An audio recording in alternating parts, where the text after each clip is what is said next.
The night air was damp, clinging to the brickwork of the Golden Lion pub like a cold shroud. It was a kind of Tuesday evening where the orange glow of street lamps reflected off the rain-slicked tarmac of the car park. Inside the pub, the low murmur of conversation and the clink of glasses offered a sanctuary of normalcy. Outside, in the shadows of the parked cars, something else was waiting.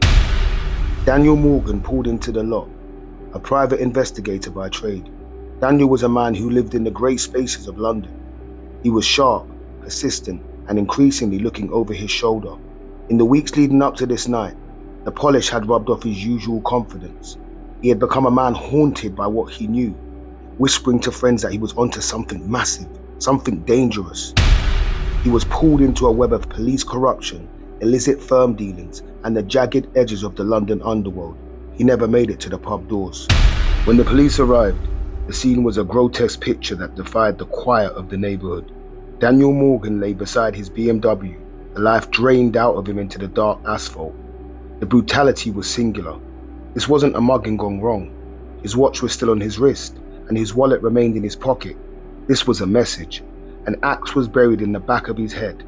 The handle had been wrapped in 2 layers of adhesive tape, a cold, professional touch to ensure the firm grip for a killing blow. There was no struggle. There was no shout for help. Just a sudden, violent silence in a public place. In the wake of the murder, the gears of justice didn't just grind slowly. They seemed to intentionally strip themselves. The investigation into Daniel's death didn't behave like a normal murder inquiry. It behaved like a cover-up. Files Daniel had been carrying simply evaporated. Witnesses who were initially certain suddenly developed amnesia. Statements were altered in the dead of night. As the months turned into years, the mystery didn't fade, it rotted. 5 separate police inquiries were launched over the decades. Millions of pounds were spent. Suspects were arrested, then released.